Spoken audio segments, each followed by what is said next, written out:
Vision for Ministries presents Why Christian Manhood Must Prevail. Our speaker is Douglas Phillips.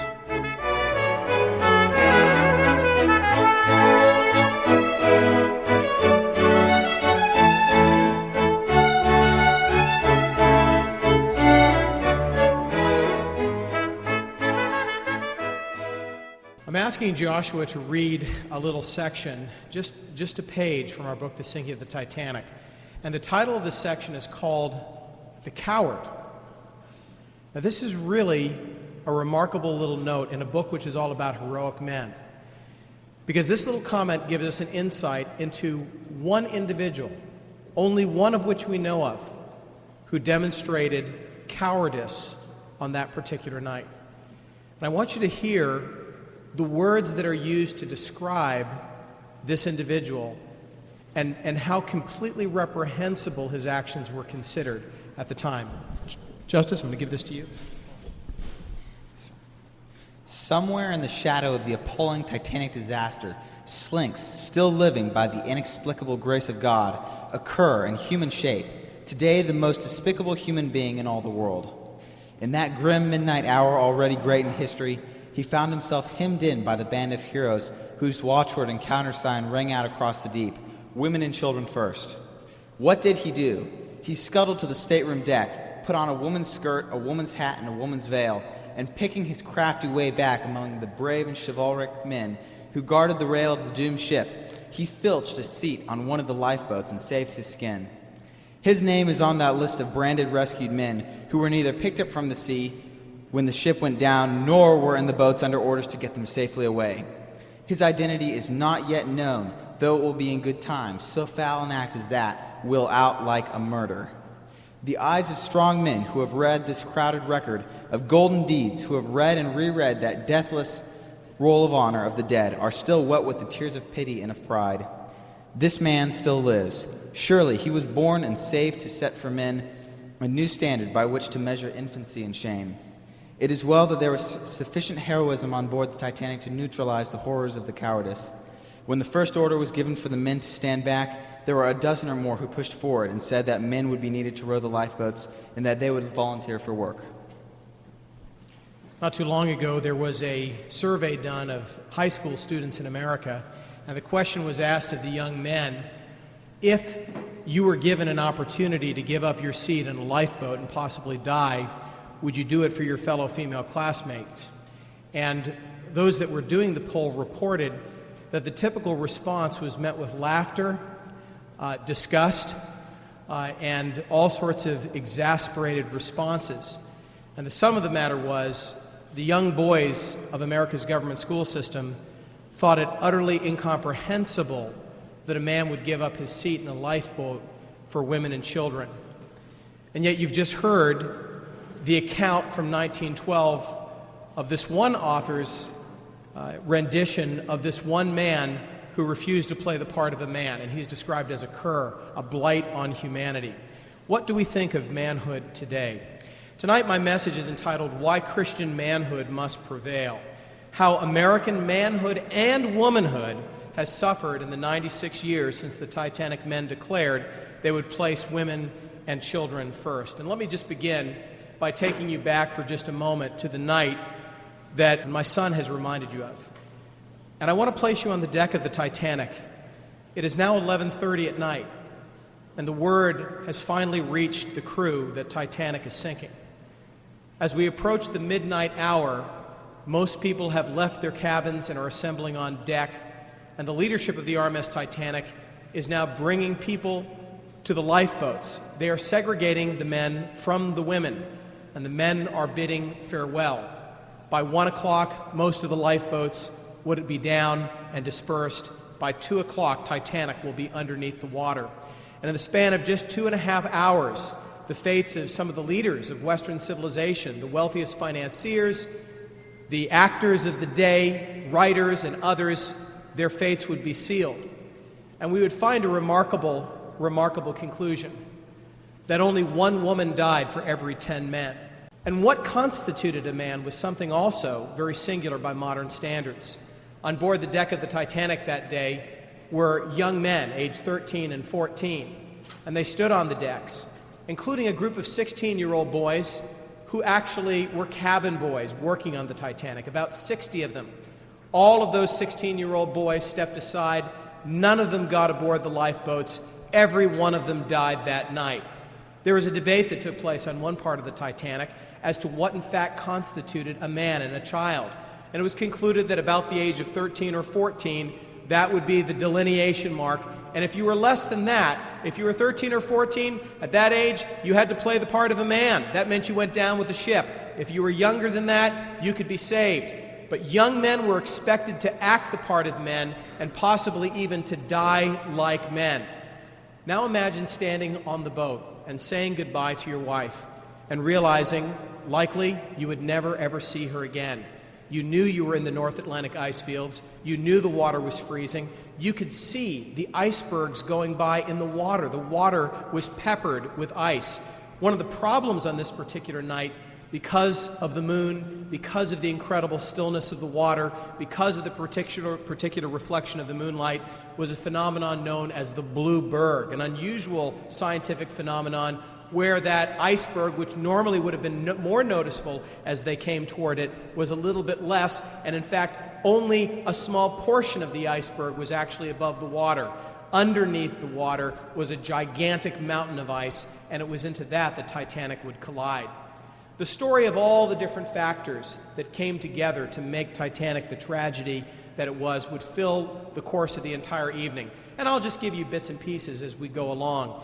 But the fundamental thing I want you to picture as we press forward is this picture of men, hundreds of them, in fact, more than 1,000 of them, on the deck, making the decision almost to a man, with precious few exemptions to this, that they absolutely, positively would not be getting aboard the lifeboats. Women would be getting aboard the lifeboats. Children would, but men don't do that.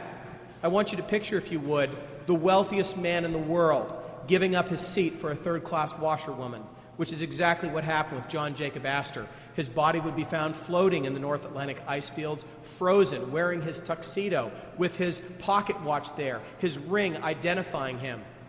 John Jacob Astor certainly was a man who controlled millions and millions of dollars of assets, and yet he understood that that has nothing to do with what a man does in times of crisis.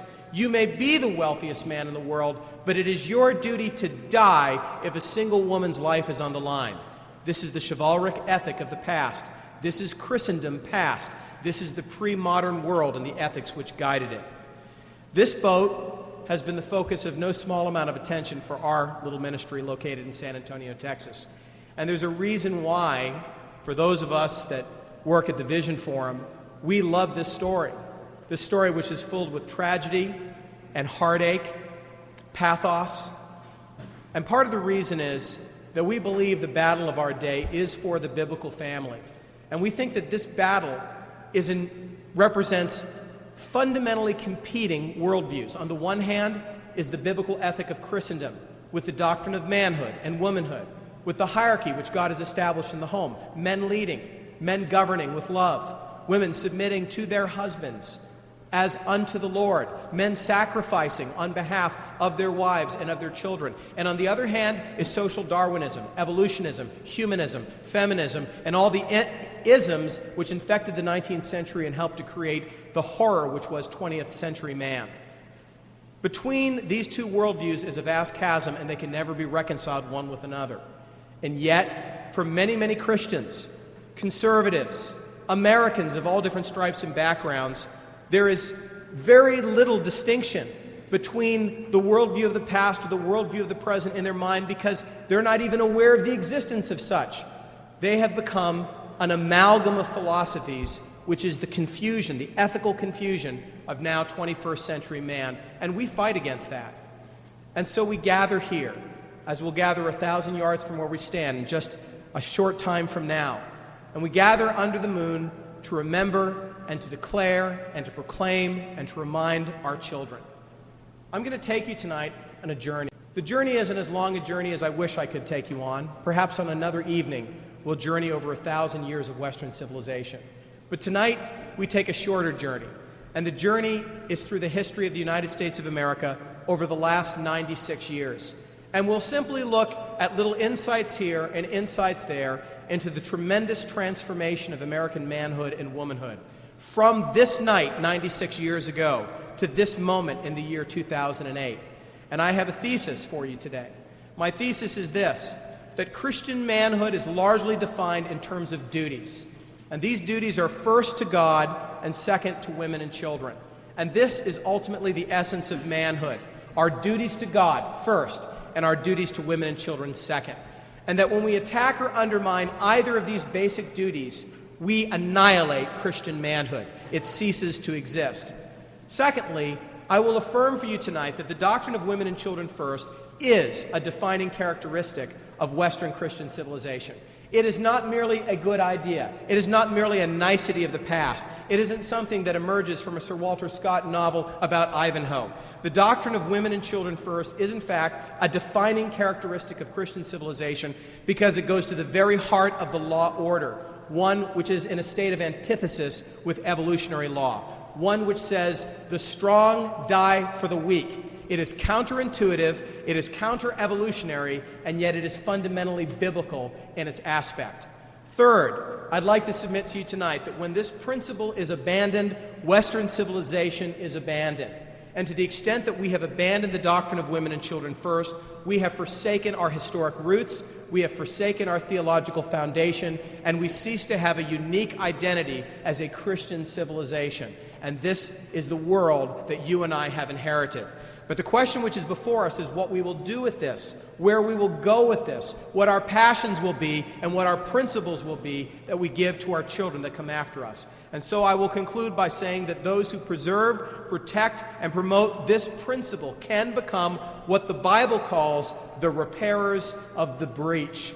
And this night I call upon the young men of the Titanic Society gathered together to be the repairers of the breach. Let's begin with a discussion of the doctrine of manliness, something which I will submit that Aristotle never understood properly, nor did Socrates, nor did many of the pagan philosophers, though they all tilted at the subject of manhood, etc. I will argue that Christianity is what addresses manliness in its proper foundation.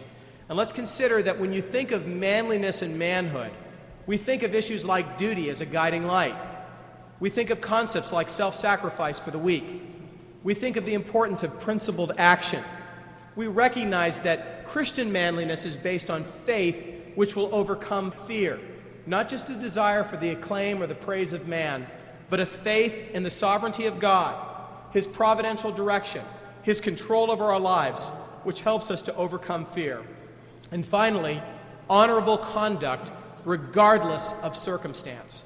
And I would submit to you today that even for those aboard the Titanic who may not have considered themselves regenerate Christians, they emerged in a Christian society that had such a common grace restraining influence that it was a principle they were taught and lived by. And men like Benjamin Guggenheim, not the most moral man of his day, nonetheless, when his test came, he understood he dies first, women and children live. And not to do so would have been to abdicate his manhood. Here's what 1 Kings chapter 2:2 says. And these are the words of a man leaving the earth and commissioning his son. I go the way of all the earth. Be thou strong, therefore, and show thyself a man. These are the basic words of Christian admonishment. Be thou strong. There is such a thing as a man. There's an objective quality called manhood. There is something objective called manhood. It isn't simply a subjective sense. It isn't a feeling that you think you have. It certainly isn't going out into the forest and beating a drum or beating your chest. There is something objective called manhood. And young men have to show themselves strong and be men. In fact, God used the same words when speaking to Job. He said, gird up thy loins like a man. I will demand of thee and declare thou unto me. In other words, it's possible for men to act like women. It's possible for men to act like little boys. It's possible for men to act a lot of different ways. And God says, stand up, gird up thy loins now like a man. I'm going to require an answer of you. Be a man. And this is the kind of language we need to be speaking with our sons. Son, be a man. Stand up and be a man. Act like a man. My son, you can be a man.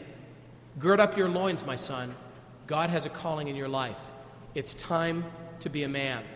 In the New Testament, the same ethic is restated. Watch ye stand fast in the faith. Quit ye like men, be strong. Men are to be strong. They're to act like men. There's a difference between men and women. In the Bible, that difference is found in the way men and women dress. There are to be two different dress codes, one for men, one for women. Thousands of applications based on different cultures, but men are not to dress the same as women. Women are not to dress the same as men. There are different jobs. Men have some jobs, women have other jobs. Is there overlap? Yes, there happens to be overlap, but God places responsibility in the civil realm, in the ecclesiastical realm, and in the familial realm to men. They are the ones that are supposed to lead. Women, on the other hand, are to bear children. They're to stand beside their men. They're to exude femininity. They are literally to represent the purity of the bride of Christ. All of these things and much more are part of the duties of women and the duties of men. And failing to understand the distinction between these two brings chaos into Western Christendom. And so we no longer see the images which were once part of the images of manhood given to our boys. And I share before you these vanishing images of manliness that we see even as we consider the men saying goodbye to the women on board the deck of the Titanic. I think, for example, of Theodore Roosevelt, there wearing his uniform on the way to, in 1898, when he's gathered in my hometown of San Antonio, Texas, just not too far from where I live, at my favorite hotel, the Menger Hotel, down in the Menger Bar, putting together the Rough Riders who will go out and fight in the Spanish-American War beside him. And this man will become known for his statements on manhood. I have to say, I really disagree with a lot of his presidential policies, but I really, really like much of the spirit that he brought to his vision for manhood. He said, it isn't the critic that counts. It's not the man who points out how the strong man stumbles or where the doer of deeds could have done better.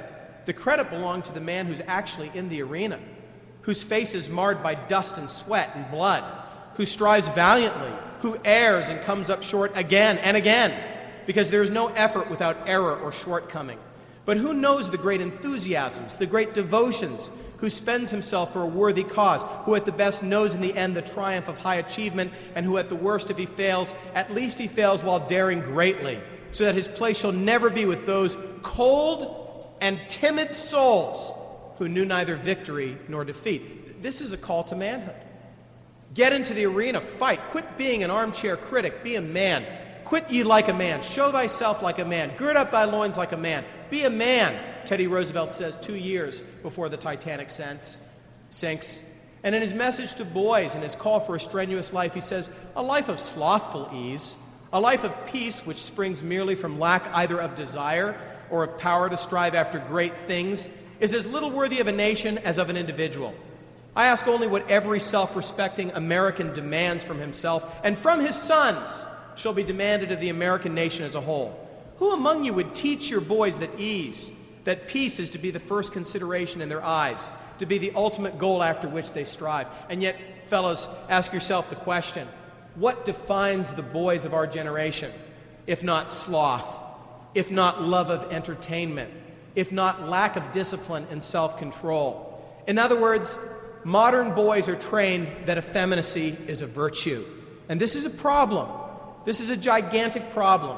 This will not produce a generation of young men that will give up their seats for women and children. This will not produce a generation of young men that understand the differences between women and men. This will produce an androgynous nation filled with confusion and under the judgment of God. The time has come for some more epic manliness, like the man whose picture is at the center of the slide that I set before you. When I mean epic manliness, I mean the type of manliness that's capable of leading nations to fear God and through the most difficult epochs of time. It's not surprising that the same man, Winston Churchill, who I'm named after, my middle name being Winston, was able to stand so strong, an imperfect man, but nonetheless a man whose very visage communicated manliness to a generation, said, "It's no wonder the country is going soft. It's the loss of masculinity and virility that's troubling to me. I'd like to speak about it in the country, to warn the country." And what was Churchill talking about? Men watching too much television. What was the year? It was back in the 1950s that he made these comments.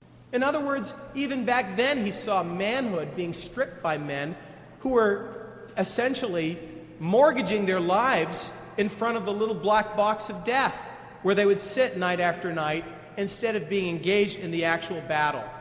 It's interesting, isn't it, that there has been one last great war which is fought by men. And unless things change, you will never live to see another war fought by men again. It will not happen in this lifetime unless things change. That war, the Second World War, Churchill said of it, upon this battle depends the whole future of Christian civilization. Churchill believed there was such a thing as Christian civilization. And it would be the men that would go out there and fight for it. We chronicled this when we went to Iwo Jima with the men who fought there and who landed on D-Day 60 years beforehand in our film, which was called The League of Grateful Sons. And we brought with them their granddaughters and their grandsons and their great-grandsons so that these men now in their 80s and 90s could tell the stories of the providence of God to the present generation. And I repeatedly asked the men, what would it have been like if it had been women that hit the beach with you at Iwo Jima? And they looked at me in utter disbelief. It is impossible to imagine women landing on the beach of Iwo Jima under the fire of Mount Suribachi, hellfire of bullets raining down on top of these men, 1 in 4 dead, and women with them. They couldn't even conceive of it. And yet I suggest to you that unless things change, you will not be able to imagine a time when it will not be like that. Well, maybe the nature of battle has changed just a little bit as we move from one form of warfare to another, but the bloodiness, the difficulty, the heartache, the death, the body count, this doesn't change. The scenarios change, and I venture to say our tragedy today is we can't imagine it the way our fathers imagined it. As horrible as war is, I submit to you it is more horrible when we abandon the principle of women and children first. Here's the man that said this to me. I brought him out to the beach of Iwo Jima, Colonel Henderson, and we put him in the film. We asked him this question. He was just found it impossible to imagine, which is why I believe it's important that we take our sons back and we remind them of the battles of the past. We speak to them about the men who heroically fought. We give them the historical context. They have to know where they came from. They have to know who fought before them. They have to see the providence of God, and they have to remember that once upon a time there was a day when men fought battles on behalf of women and children. In the past, it was the duty of teachers and of parents to actually prepare boys to become men. They did this a lot of different ways. I think of Lord Baden-Powell, who, in his code to Boy Scouts, called upon the young boys of his day to walk ladies across the street, to hold the door for women. And every Boy Scout knew that. I include that in my book, The Birkenhead Drill. At the beginning of the book, I tell the story of the 1911 Boy Scout Handbook. I talk about the Battle of Mafeking Province during the Boer War, where Lord Baden-Powell used the boys to help defend women and children. And these stories were told to the children of the day. These are what boys do. These are what women do. Young men be gentlemen. This is very, very important. The literature of the 19th century, which produced the men of the Titanic, was also a hardy, manly literature. My son is probably one of the leading experts in America on R.M. Ballantyne, the great Reformed Christian writer of heroic boys' novels.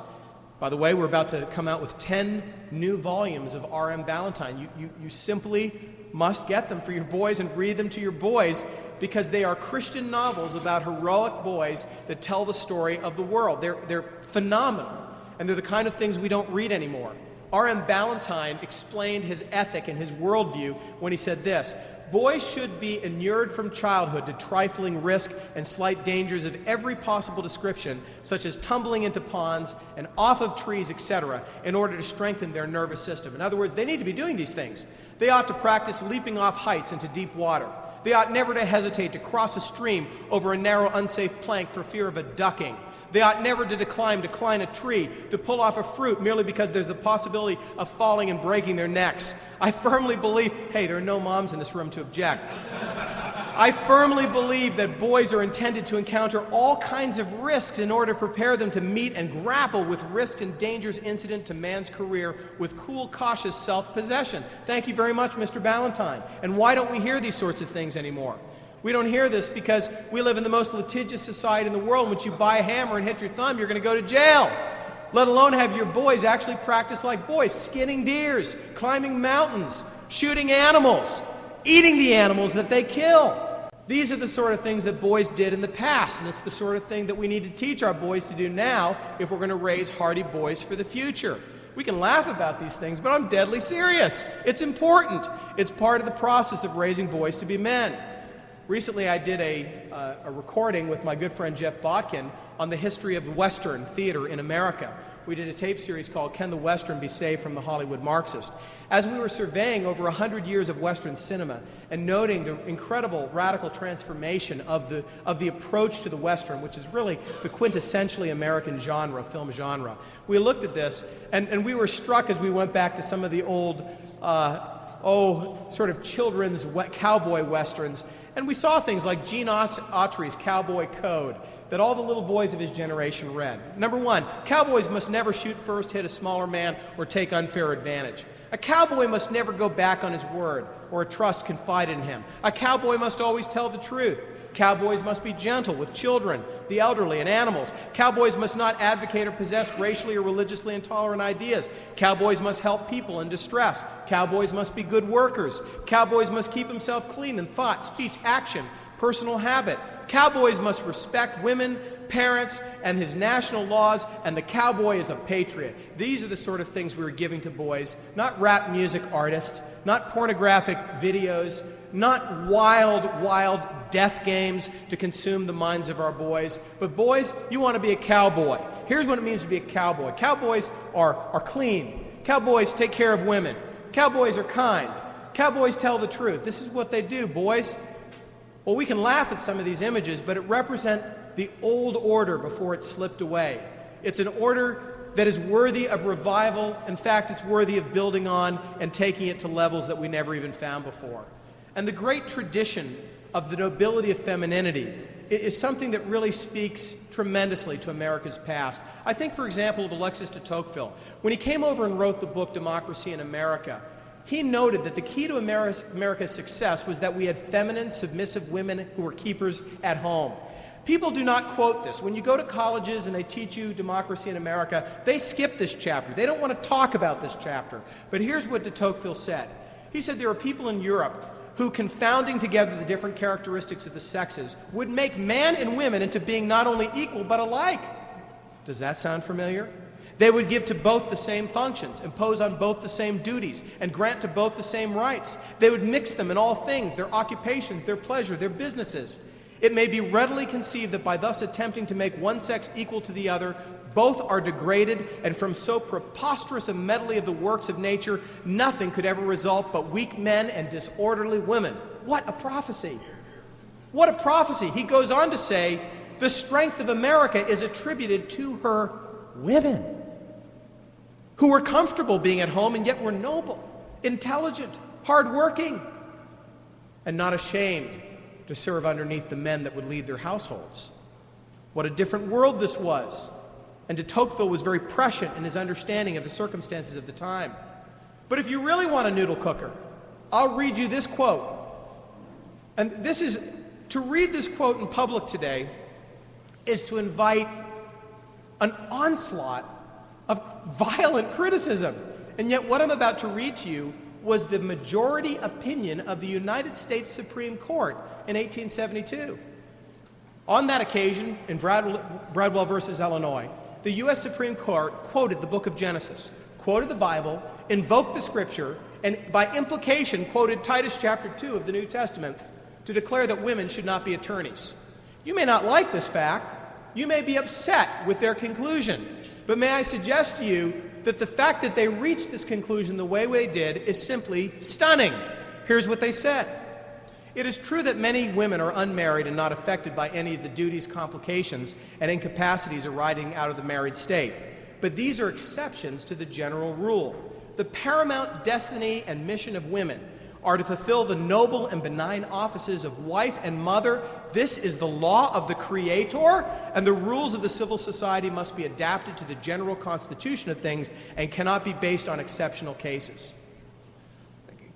Could anyone please tell me a single pastor of a major church in America that would hold to this view? And yet this was the unanimous view of the Supreme Court and the majority view of Americans at this particular point in time. And the difference between our Supreme Court saying women are primarily to be mothers and wives, and this is the rule of the Creator of the universe, versus the modern view, is the difference between modernity and Christendom.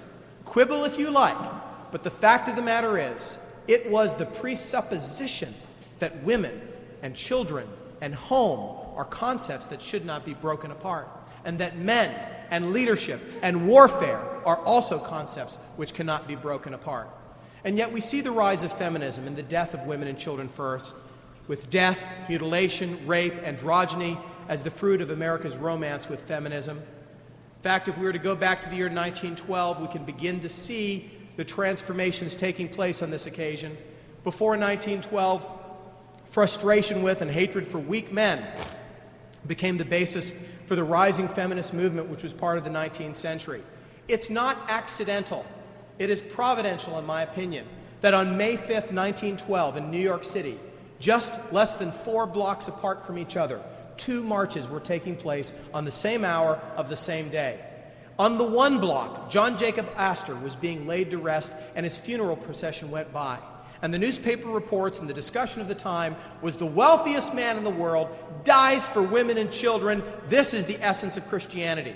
And less than 4 blocks away, Margaret Sanger, John Dewey, and a leader of feminists are riding through the streets of New York in one of the first suffragette marches of the time. This contrast between the suffragette vision versus the old order of women and children first is highlighted on this particular day, May 5th. With the rise of the feminist movement, and I would say militant feminism, came the necessary link at that time, and I do believe it was necessary given their presuppositions, to join, in fact, with various other noxious philosophies which fueled it, like the eugenics movement of which Margaret Sanger was a chief. But notice that when speaking of the events of the Titanic, suffragettes and feminists of the day had a real problem. What do we say? Popular culture was very grateful for the men. But if we concede that men should die for women and children, what does that say to us as suffragettes? Mrs. Cecil Chapman, a suffragette, noted that true suffragettes would have preferred to have gone down to their deaths. I would 1,000 times rather go down with the ship under similar circumstances. In other words, forget this business of men protecting us. We're not going to concede that. Let the women die just like the men. Wynne Craig Wade, author of a book on the Titanic, wrote, "Whatever women gained from male protection, they argued, was lost in social enfranchisement and integrity. Enthusiasm for this view began to waver as soon as the survivalist appeared in the newspapers. The policy of women and children first aboard the Titanic highlighted a problem that feminists had not previously considered. Full equality means risk of life with men in times of adversity. Endorsement of both female emancipation and the Titanic's life-saving policy entailed a major inconsistency." And this problem is one which has escaped evangelicals and Christians of every stripe in the 21st century. And yet, the problem is a real one. One social commentator of the time published this poem in a newspaper. "Votes for women was the cry, reaching upward to the sky, crashing glass and flashing eye. Votes for women was the cry. Votes for women was the cry. When the brave were come to die, when the end was drawing nigh, votes for women was the cry." Which is it? This was the question. It was a question they have asked, and it's a question that modern Christians have failed to answer properly. And so this issue of votes for women or votes for women would ultimately decided in 1920 with finally the 19th Amendment, the death of the old chivalric order, and the changing nature of the family. Please understand that under the Christian worldview, the idea was never that men are intelligent and women are not. Nor was it that men are uniquely capable of governing and women are not. This was never the fundamental principle, though some people may have put it in those terms mistakenly.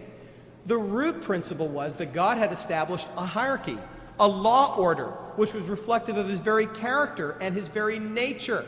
And the family, rather than being a group of individuals, was a unit with a head.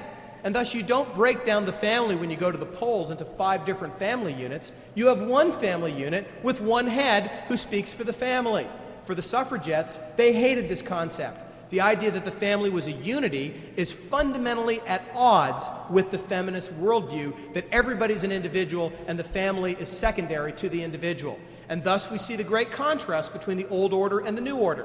In the old order, the family is central. And the new order, the individual is predominant. And this was modeled and demonstrated in 1920 with the final ratification of the 19th Amendment. Reverend Dr. Leighton Parks of St. Bartholomew pointed out, however, when Titanic sank, you and I will be better in life and death because of these good men's adventure. Example, the real message of this great and overwhelming affliction is that it is the latest revelation of the power of the cross. The men who stood on the deck in the presence of disaster exhibited a power of self-restraint, exhibited it so quietly that it cannot be explained on any ground of mere evolution. But the Son of Man came into a world that was lost, and so the men of the Titanic sacrificed themselves for women and children. The women did not ask for the sacrifice, but it was made. Those women who go about shrieking for their rights want something very different. This was preached 1 month after the sinking of the Titanic. And we move forward into the year 1927. On this particular year, we see the culmination of feminism and anti-Western civilization philosophy, with the rise of the eugenics movement finally being codified by the United States Supreme Court in a case called Buck versus Bell. Buck versus Bell legitimized the Commonwealth of Virginia's right to involuntarily sterilize women they did not believe had a sufficient IQ.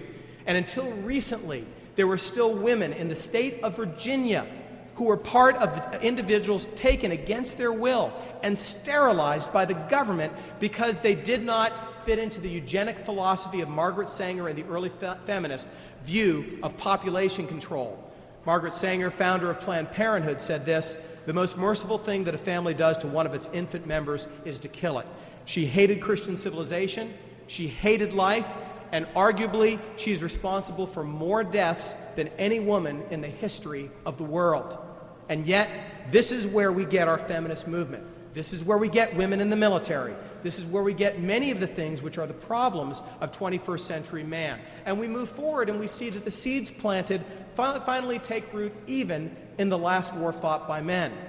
America begins to lose her female role models. And out of pragmatism, we call for a new vision of womanhood. And we see it in the advertisements of the day. I'm proud my husband wants me to do my part. We see the world playing upon the weaknesses of both men and women by making an issue about competition. Here's one sign: "Good work, sister. We never figured you could do a man-sized job, but now you're dressing like a man, acting like a man, outside the home, and this is what we need to do to win the war effort, fellas, so this is what we're going to do," and it begins to stick with society. As things move on to the 1960s, we see that womanhood is fundamentally changed with the introduction of this, the pill, something truly terrible in terms of the overall cultural message of freedom from responsibility, freedom from childbirth. It means women can set aside their historical role as mothers to leave the home to compete with men in the workforce. It means that children are no longer a priority. The family is no longer a priority. In fact, if you look at the number of births from the year that Titanic sank to the year 2000, you will note that our birth rate has declined by more than 50% in the 96 years. The average number of children born per 1,000 people in 1912 were 29.8%. Now it is 29.8 children. Now it is 14.4 children per 1,000 annually. A 50% decline in birth rate in less than 100 years. This is something which is catastrophic to the future of our civilization. And if you wonder about this, keep in mind this salient point. If you move to a country like France, you will discover that within the next 15 years, French will be a Mohammedan state. It will be basically Islamic. And the reason is not through political takeover, but through population growth. The French don't have children anymore, but their country is populated by Mohammedans who have lots of children. And we know if things continue as it is, it will be an Islamic state. There's no escaping it, based purely on population as well. In America today, there are a few groups that still believe in children, and I'm very proud and grateful to be part of the home education movement in America, in which children are considered to be a glory of God, a reward to the righteous man, and a true blessing and part of our inheritance for the future. By 1968, a new revolution was birthed from the revolution which came from the pill, and this was the sexual revolution of the 1960s. This was a fundamental morality transfer which reduced women to objects, and in the name of freedom, they became worthless in the eyes of men. Men who previously had to fight for women, who had to demonstrate responsibility to get the love of women. Men who had to demonstrate self-control in order to achieve the victory of having a woman beside their side. This no longer mattered in the new realm of so-called freedom of the 1960s, and you see a colossal devaluation of women. By 1973, legalized abortion will take it to the next step, such that we look back today, and Roe versus Wade ushered in more than 40 million executions, more than 6 times the genocide of Adolf Hitler, all in the name of the new woman, the emasculated man, the feminized, strong woman, the post-Titanic, post-Western civilization woman, and it's a time of death. And you could look at even the last 30 to 40 years. In 1970, 40.3% of American households had children. Today, less than 22% of the households in America even have a child in them. Consider what that means, that in less than 30 years, we've had a 50% drop in how many families in America even have children at home. It means there's no more family time at the table. It means that people's family lives are different. It means that we have a cult of selfishness, as people no longer have to deal with the difficulty of raising up the next generation. It is a fundamental sea change in terms of what our culture is all about, and it's one that the men on the deck of the Titanic would not have understood. As we move forward to 2003, we see the fruits of the judgment we're under, and those fruits are found in the rise of women going overseas and being placed in harm's way in battle. And yes, in our new warfare, it no longer really matters whether we say they're in combat or not. Every place is a potential combat situation when you're over there in Iraq or if you're in Afghanistan. And now our leaders are females. In fact, this particular military commander oversaw one of the great, I don't know how to put it, but one of the great controversies that took place a couple of years ago with torturing of prisoners, I believe, down in Guantanamo and Gitmo. But the transitions, the changes are ever about us. In fact, we can see how much they've changed. In Vietnam, 7,500 women fought. In Gulf War, 41,000 fought. And in the Iraq-Afghanistan war, 182,000 women are serving in this particular conflict. The transitions and the changes are gigantic, and we are blind as bats if we don't understand the social impact on men and on women of such a dramatic change. That's why we look at these pictures now. We see women killed in combat. Why? Because men have abandoned the doctrine of women and children first.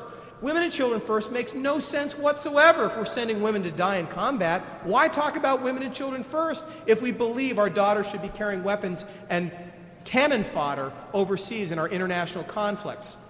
And so now we're seeing images we never saw before, images that are becoming routine. I would like to submit to you that in 3 years, we have been desensitized to these images. They no longer bother us. They do not trouble us anymore because we're used to seeing them. Oh, another woman died. Another woman had her legs blown off. Another woman was shot up. Well, that's what happens.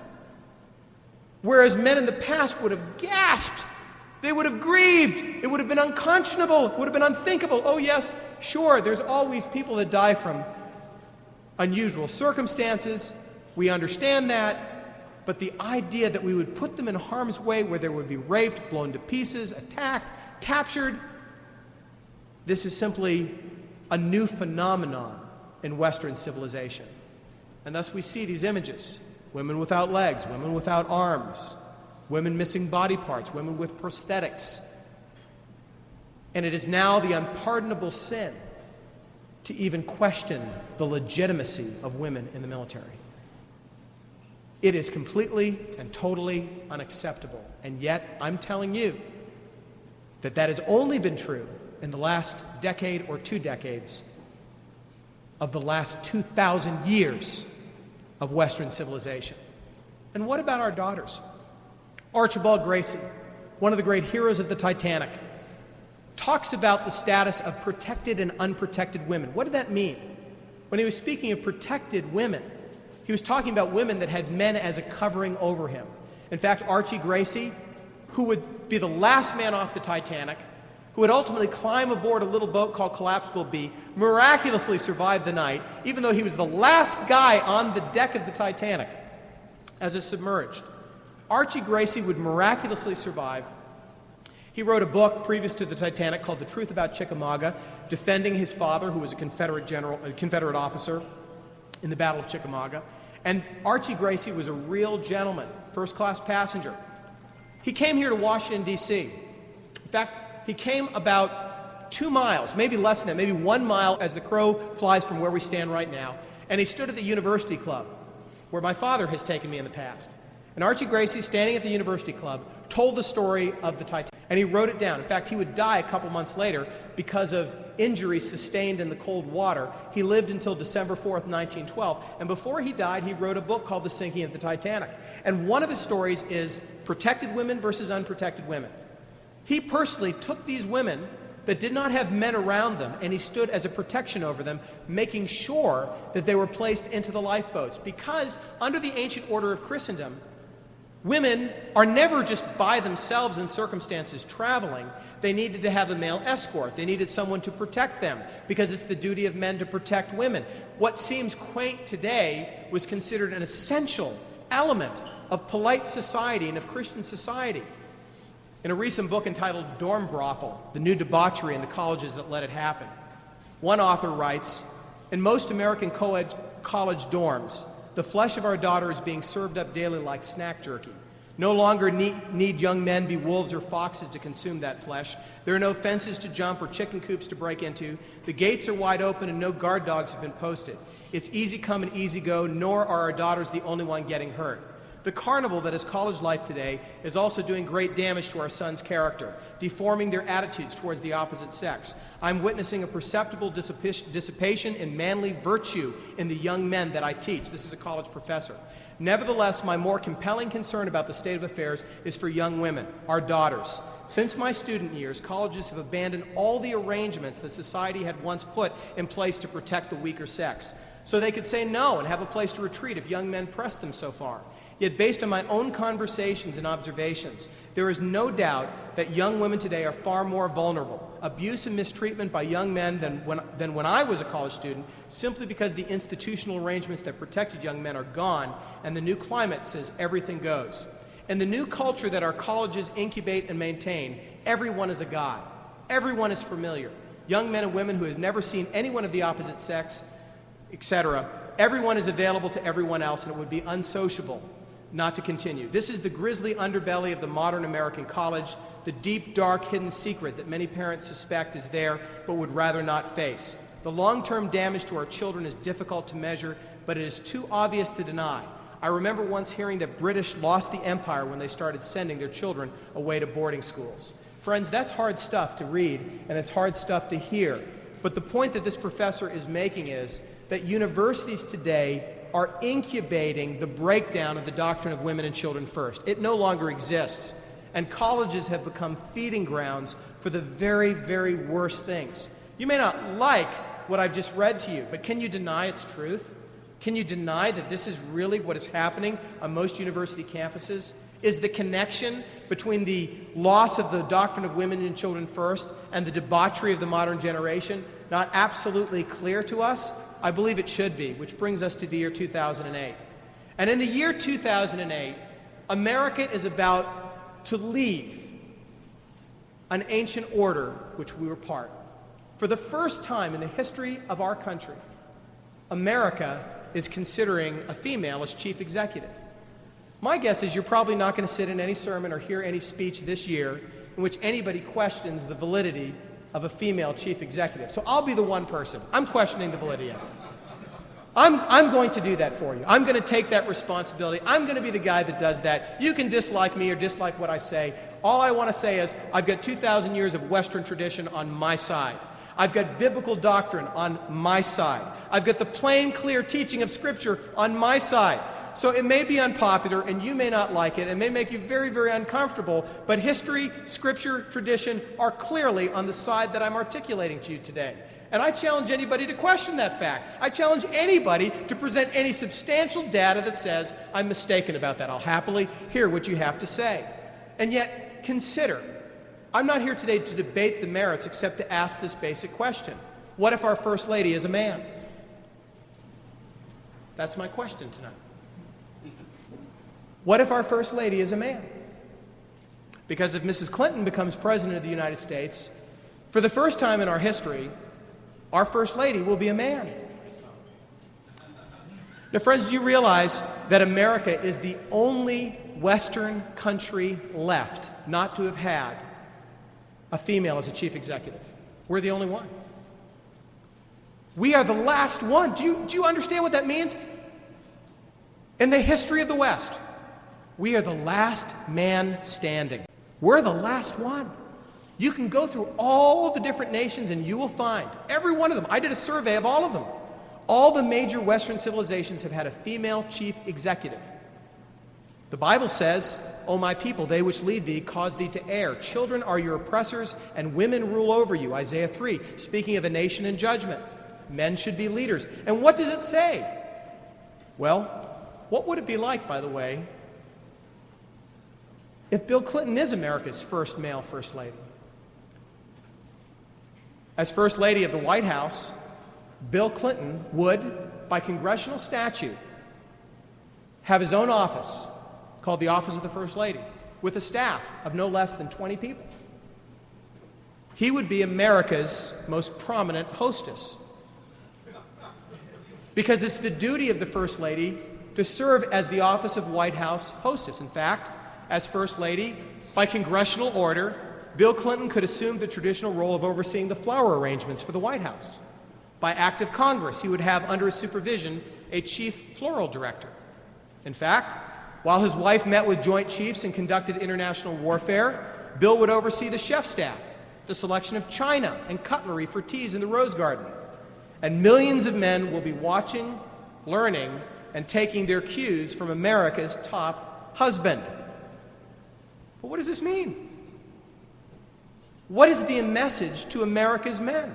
Is the message, you can play, be an adulterer, do whatever you want, and at the end of the day, your wife will take care of everything for you?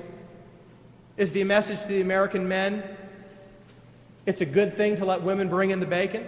Is the message to the American men, you really don't have to be a leader after all? I mean, it was just this last week that Bill Clinton got formally chastised by his wife for misrepresenting a sniper incident, and his response was, "Yes, dear, whatever you say, dear," on national television. And that's almost a quote. What does that say to the men of America? Is this the message that American men need to be getting?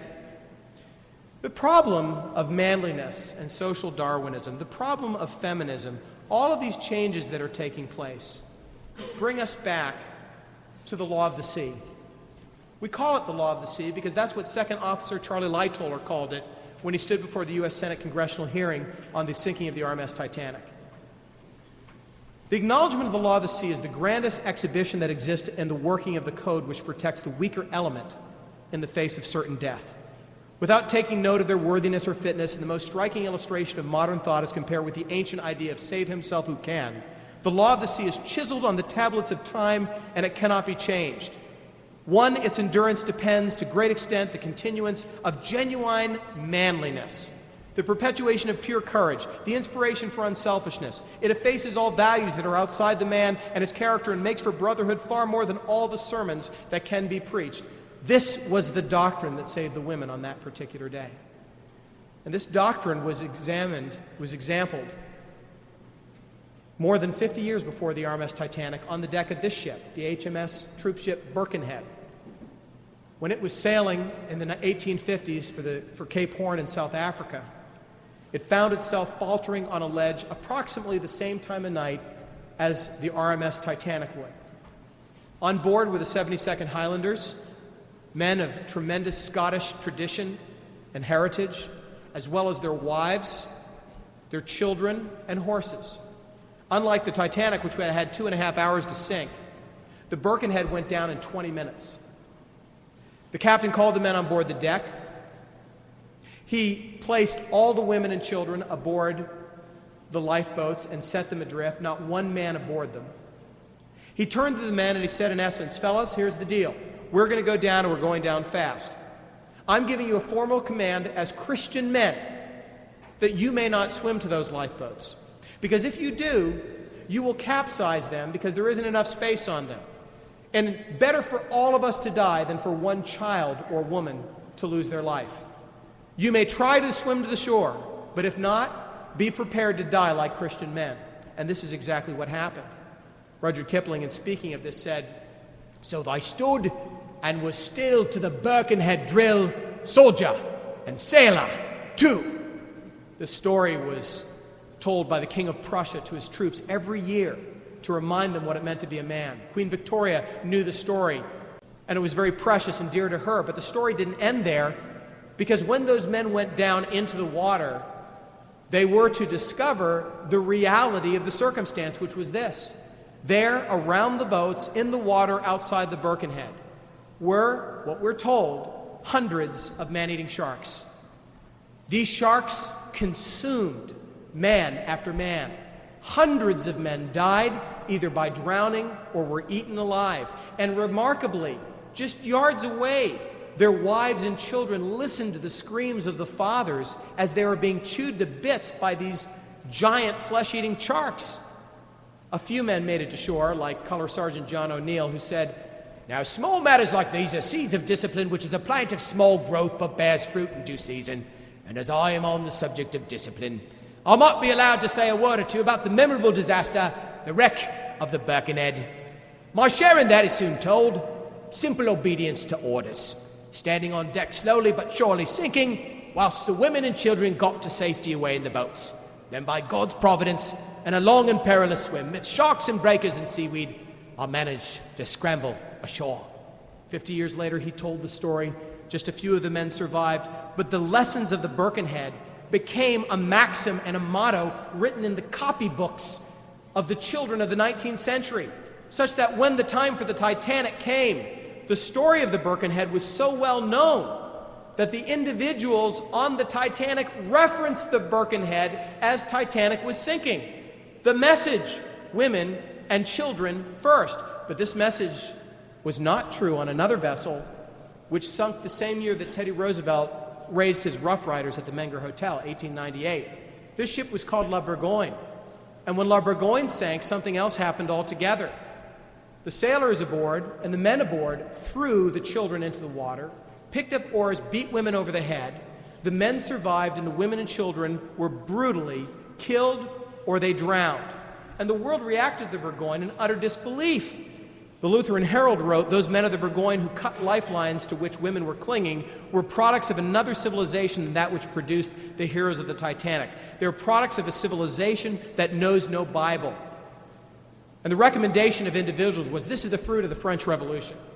This is the fruit of égalité, fraternité, liberté as interpreted by the individuals who brought the reign of terror into the streets of Paris. This is the fruit of a country that's rejected the Bible.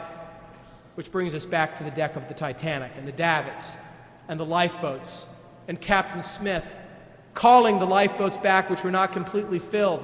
Also ordering women and children first from the beginning. The men deep below the boat in the Marconi telegraph office. Those individuals that were in the depths of the ship and never left, keeping the lights on, which was a miracle. Had those men not stayed in the boiler rooms, fueling the boilers with coals, Titanic light would have gone out and utter pandemonium would have reigned. Instead of there being pandemonium, as the movie shows, there was relative calm for most of the disaster. And the lights stayed on, which allowed people to go. But those men all died. They all died in the boiler room. Every one of them died. But they kept the lights on. And people survived because of it. People survived because of these men's heroism. At least the Carpathia was able to come. And the story went all over the world. Everyone in the world heard the story of the men, of the boat, of the unsinkable ship, and of the fathers that died for sons, and the women who would live. People did not know how to process this. It's an act of judgment. It's an act of heroism. It's all of these things. It drove people back to their fundamental faiths, their beliefs, thinking about these women going off, thinking about the band playing on, literally with cellos and violins as the water is creeping up to their knees, playing Nearer My God for Thee. Wallace Hartley, the band leader, was interviewed less than 2 months before Titanic sank and was actually asked the question and printed, if you were ever on a sinking ship, what would be the last piece you played? He said it would be Nearer My God to Thee. And though there's been some controversy over that song, we have numerous reports of individuals who said that's the song they heard as they were being lowered into the lifeboats. We have unusual examples like Jacob and Isidore Strauss of Macy's department fame, both of whom died. Isidore said, I've been with you, Jacob, for all these years. I will not leave you now. And she stayed in the cabin with her husband. And of course, the Carpathia widows and the heartbreaking stories of so many women and little children who would never see their fathers again, ever. There they are, getting out of their boats about to learn of the deaths of their husband and to feel the empathy and the sympathy of an entire world that was in awe and wonder of this amazing moment in time. The world was in shock, but there was one thing that people understood. Many women lived because men chose to die. Christianity trumps evolution. A letter came in from China. And the letter from the ambassador to the ambassador in America indicated, if this were in my country, it would have been men first, children second, women last, because of the pagan ethic found in Oriental culture. I was once preaching in Japan, and I told the story of the doctrine of women and children first, and I had a woman who had escaped from China come up and just break down in tears and said, I've never my whole life heard ever that men were supposed to sacrifice for women and children. She was sobbing uncontrollably. She said, this is the most beautiful thing I've ever heard. In my country, our babies are killed, our men are important, our women aren't important. I never knew this, I never heard this before. And yet, children today in America have never heard this before. Once it was simply relegated to paganism, Orientalism, evolutionism. But today our school children say, no, we wouldn't give up our seats for women and children. J. Henry Mowbray in The Sinking of the Titanic said, it was the supreme test. For if a man lose his life, he loses all. But had the grim alternative thought to mock the cowardice of the breed, it was doomed to disappointment. Silent these men stood aside. Women first, the inexorable law of the sea, which one obeys only to court everlasting ignominy. Women first, the common law of humanity. I love that phrase, the common law of humanity. What is the common law? The common law is the unchanging eternal principles of God, the transcendent moral laws of God applied to local custom. Our country is based on the common law. The U.S. Constitution twice incorporates the common law by direct reference, and the common law of humanity, according to Henry Mowbray, is this: women and children first. Born of chivalry and the nobler spirit of self-sacrifice, that is what prevailed. And these are the words of our Lord. Greater love hath no man than this, that a man lay down his life for his friends. And so the most politically incorrect monument in the United States of America stands before you. Women thanking men for dying for them. Women thanking men for being protectors. Women thanking men for recognizing that the strong die for the weak. We have 4 centuries of an America from 1607 to 2008, and it's in our century, this last 100 years, that our basic roots have been abandoned. We are in decline. Walk to the streets of Philadelphia and go into the ancient buildings and look to the ground. I saw this when I was in Philadelphia last. Honor God. This was the symbol of these particular craftsmen who put it into the mosaics of the very ground. Their motto was to honor God.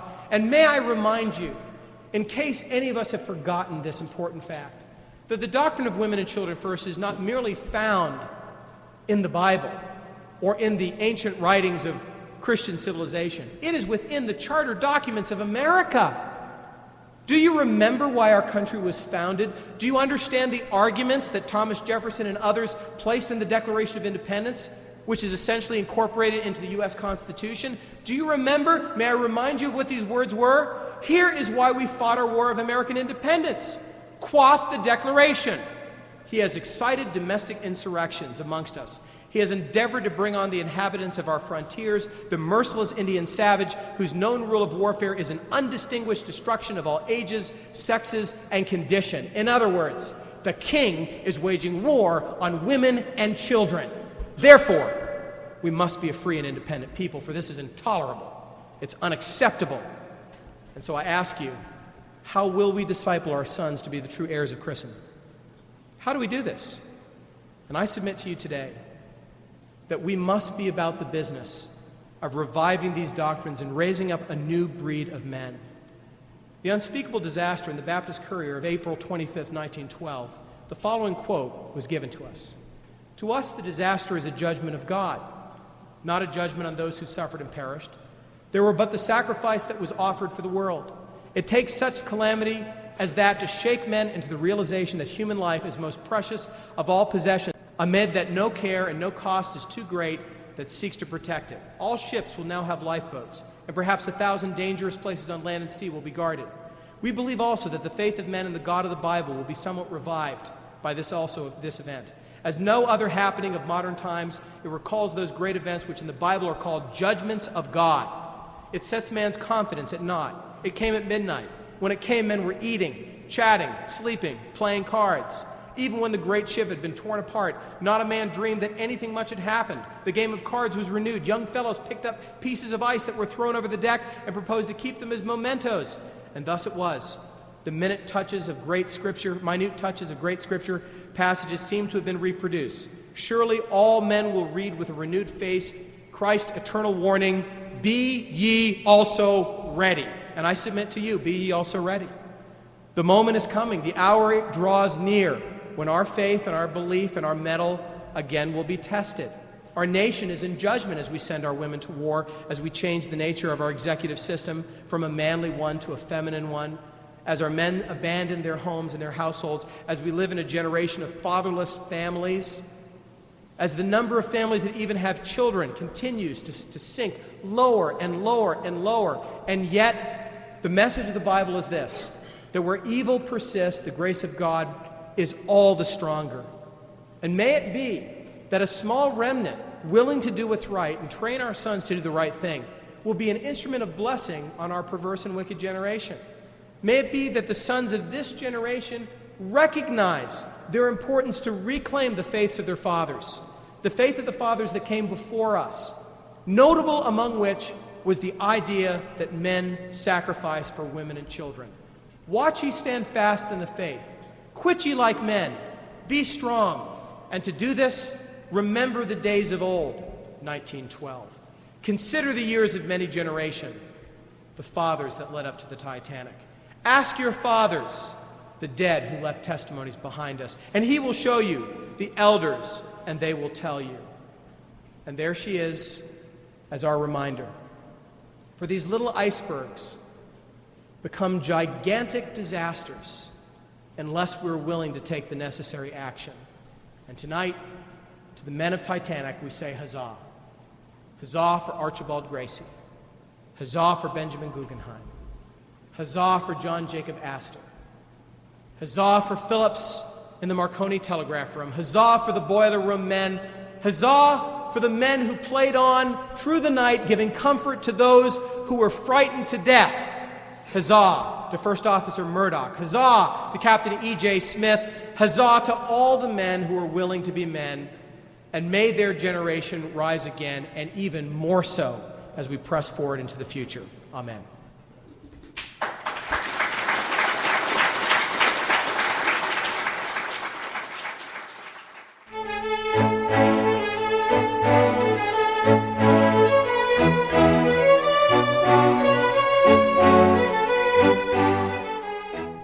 For more information regarding Vision Forum Ministries, conferences, and events, please visit our website at www.visionforum.org.